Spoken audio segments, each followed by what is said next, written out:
सतगुरु रूपी प्यारी सात संगत जी, प्यार और सत्कार से कहना धन निरंकार जी। सात संगत जी, हम सब पर सतगुरु की अपार कृपा हो रही है।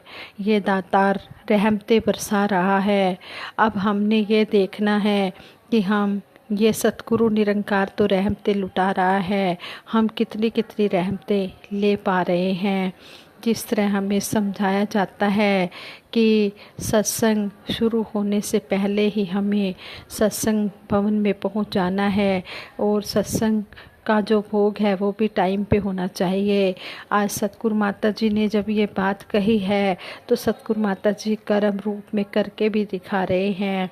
जो भी हमारी सत्संग का वर्चुअल समागम में समय होता है, सतगुरु माता जी टाइम से आकर बैठ जाते हैं और सबके भाव सुनते हैं और हमें आशीर्वाद देते हैं और सतगुरु माता जी पूरे टाइम पर भोग भी डाल देते हैं।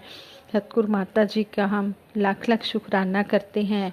सच्चे पातशाह, जो भी आप जी हमें समय समय पर मैसेज दे रहे हो, हम इस मैसेज को सिर्फ सुनने सुनाने तक ही सीमित ना रखें, हम कर्म रूप में भी ढाल पाएँ। संगत जी, सतगुरु माता जी की असीम कृपा से दासी आप जी के चरणों में ये विचार रखने जा रही है। ये विचार श्रद्धा और विश्वास पर हैं। कहते हैं कि यह जो स्वागत और सत्कार संतों महापुरुषों का हम करते हैं, ये सतगुरु का, ये सब सत्कार और स्वागत सतगुरु का ही है। यह तो सतगुरु का ही रहमो करम है जो किसी को भी अपनी स्टेज पर बिठाकर उसकी प्रशंसा करवा देता है। सतगुरु स्वयं विशाल होता है और इसने हमारा नाता भी इस विशाल निरंकार के साथ जोड़ा है। लेकिन इस विशालता को वह ही प्राप्त करता है जो नम्रता को अपनाता है। जैसे कहा भी है, जो जाने आप अपने आप को, आपस को जो जाने नीचा, सो ही गणिए सबसे ऊंचा। जो अपने आप को नम्र भाव में लाता है, अपने आप को नीवा होके अपने आप को नीचा मानता है, वह ही ऊंचाइयों को प्राप्त होता है। जैसे कहते हैं, जब किसी ने ऊंची पहाड़ी पर चढ़ना होता है तो उसे झुककर चढ़ना पड़ता है, लेकिन जब नीचे उतरना होता है तो सीधा अकड़ कर उतरना पड़ता है। इसका भाव यही है कि यदि गुरमत की ऊंचाइयों को प्राप्त करना है तो हमें विनम्र होना पड़ेगा। ज्ञानी जनों के लिए संत महात्माओं ने कहा है, ज्ञानी होए सो चेतन होए। भाव यही कि ज्ञानी जन हमेशा चेतनता में रहते हुए इस संसार में भ्रमण करते हैं। इनकी जुबान पर गुरु की महिमा ही होती है, क्योंकि गुरु ही इनके जीवन का आधार होता है। संगत जी, सतगुरु माता सुदीक्षा जी महाराज ने भी हमें यही कहा है कि हमने चेतनता हर समय रखनी है। हमने इस निरंकार को हर समय अपने एहसास में रखना है। अगर हमारा ध्यान इस निरंकार से हट गया तो फिर हम ये दुनिया के पदार्थों में फंस जाएंगे, इस मोह माया के जाल में फंस जाएंगे। हमने चेतनता अपनानी है, हमने चेतन होकर रहना है। जो संत महात्मा होते हैं वो अलर्ट होकर ही जीवन गुजारते हैं। इतिहास में भी जैसे पढ़ा है कि श्री गुरु अमरदास जी महाराज ने 72 साल की वृद्ध आयु में भी किस तरह सतगुरु की सेवा कमाई।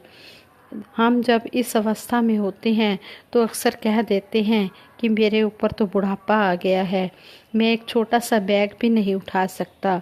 लेकिन उन्होंने हर रोज़ किस तरह से पानी के घड़े भर भर कर गुरु की सेवा की और हमें समझाया कि गुरसिख हमेशा अपने आप को गुरु का दास मानकर ही जीता है।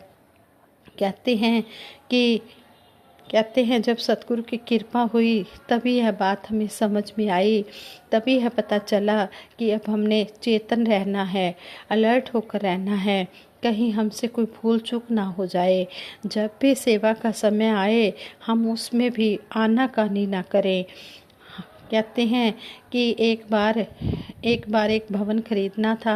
शहंशाह बाबा अवतार सिंह जी महाराज की हजूरी में एक भवन खरीदना था, तो शहंशाह जी ने संगतों को प्रेरणा देते हुए कहा कि जो जो भी इस यज्ञ में हिस्सा डालेंगे उनको किसी चीज़ की कमी नहीं आएंगी, उनकी अपनी कोठियाँ भी बन जाएंगी। कहते हैं कि जब सेवा का यह फरमान आया तो दिल्ली के एक सेवादार प्रेमी भगत निहाल सिंह जी, जो अक्सर यह कविता भी पढ़ते थे कि खलावा च बनिया मेरा आशियाना, सोचने लगे, यह महात्मा सोचने लगे कि मेरे पास तो पैसे ही नहीं हैं, लेकिन मैंने शहनशाह जी के वचन की पालना भी करनी है, तो कैसे किया जाए। उन्होंने उस समय पास ही बैठे एक महात्मा से 100 रुपया उधार लेकर बिल्डिंग फंड में सेवा कर दी। दातार निरंकार की कृपा हुई कि 2-4 साल के अंदर अंदर ही उनकी एक नहीं 2-2 कोठियाँ बन गई। जब लोगों ने उनसे पूछा कि महात्मा जी यह कैसे हुआ, उन्होंने कहा कि मुझे तो कुछ पता ही नहीं है, यह माया कहाँ से आई, कैसे ये कोठियाँ बनी।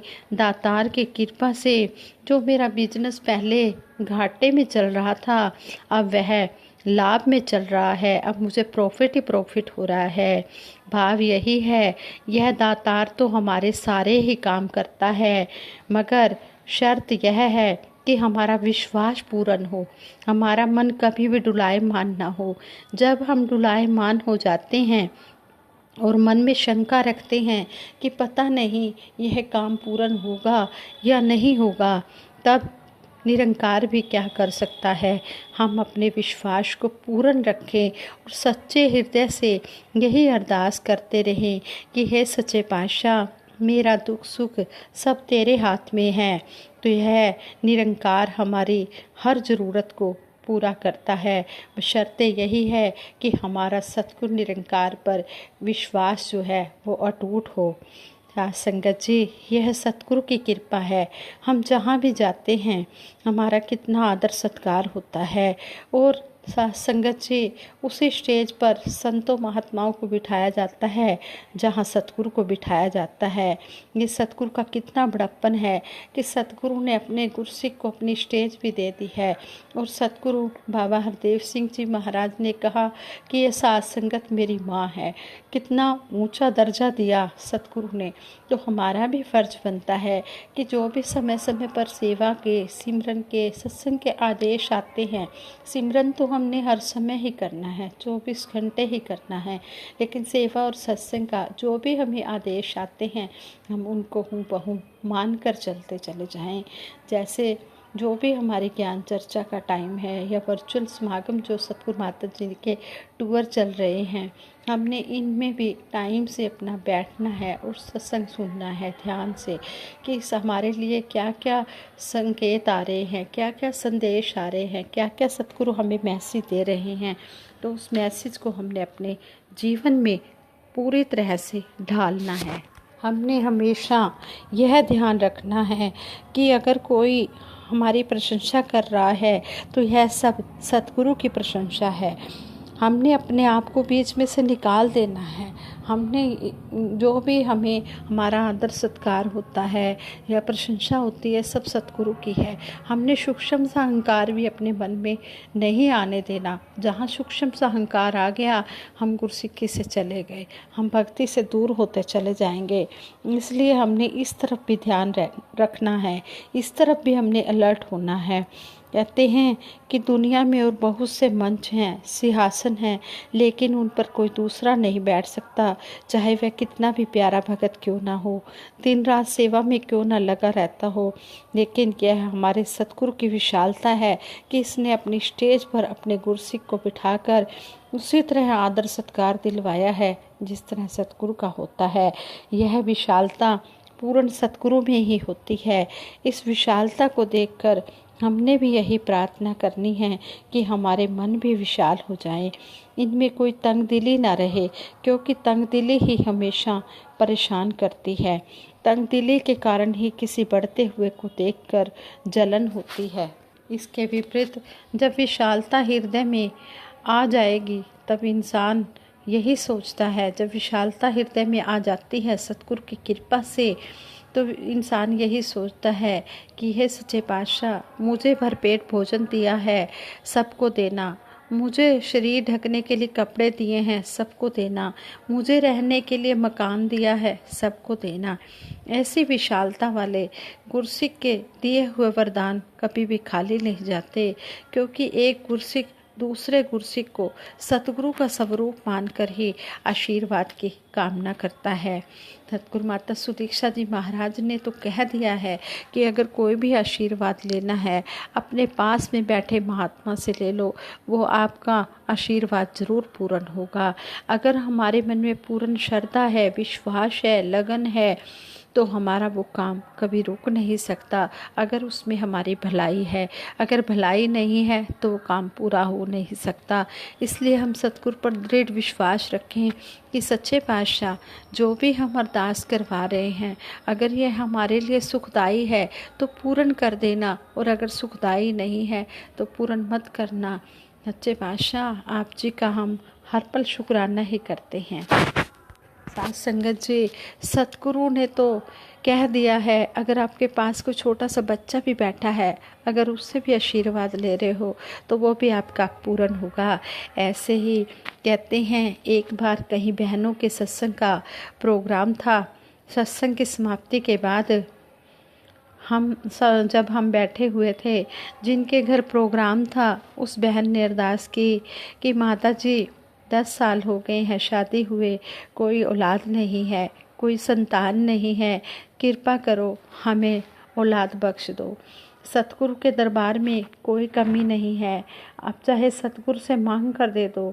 इससे पहले कि वो बहन कहते हैं कि मैं कुछ बोलती, एक और बहन का बच्चा खड़ा था, उसके हाथ में एक छुंछना था।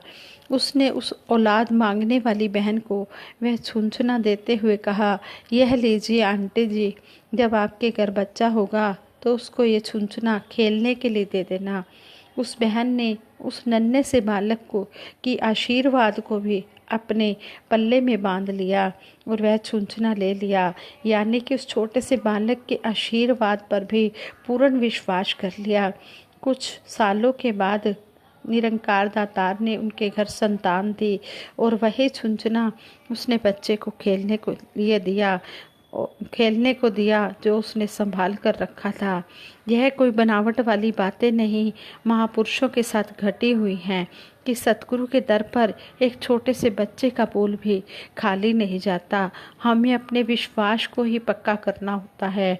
आओ अरदास करें, दातार कृपा करना हमें संतों का संग मिलता रहे, क्योंकि दुनिया में हमारे ध्यान को प्रभु चरणों से दूर करने वाले, श्रद्धा को डुलायमान करने वाले तो बहुत मिल जाते हैं, लेकिन केवल संत ही होते हैं जो हमारे विश्वास को अपने आचरण से पक्का करते हैं।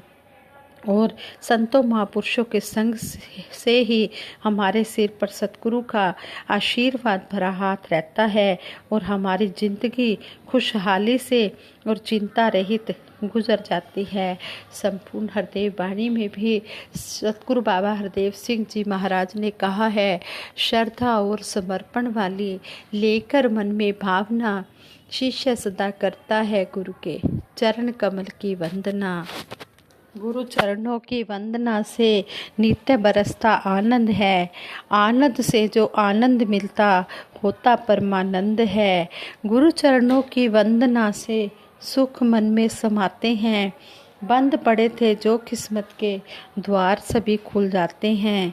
धन धन हो जाता है गुरसिख गुरु को शीश झुकाने से, तन पुलकित मन पुलकित होता गुरु की कृपा पाने से।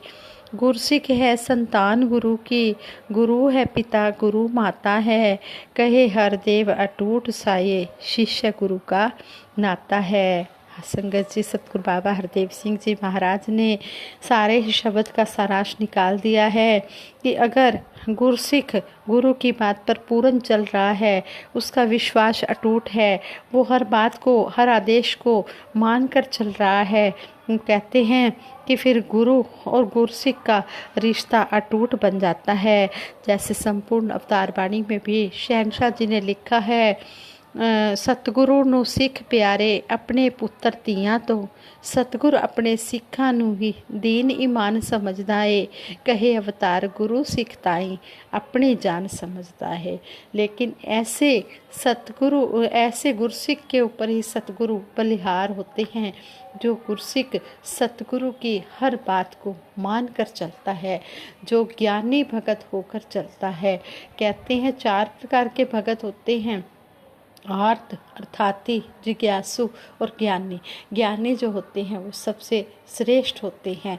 वो इसी में एकमिक होकर बस इसी में एक हो जाते हैं। उनके मन में कोई दुनिया में पदार्थों की चाहना नहीं होती।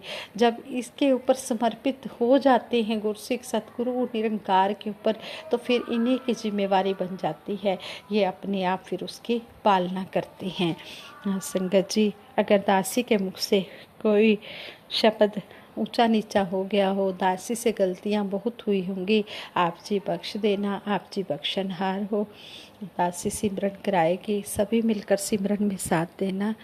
तू ही निरंकार मैं तेरी शरण हाँ, मैनू बख्श लो। तू ही निरंकार मैं तेरी शरण हाँ, मैनू बख्श लो। तू ही निरंकार मैं तेरी शरण हाँ, मैनू बख्श लो। बोलिए सतगुरु माता सुदीक्षा सविंदर हरदेव जी महाराज की जय। निरंकारी राज माता गुरु बचन अवतार की जय। साध संगत जी बड़े प्यार से कहना, धन निरंकार जी।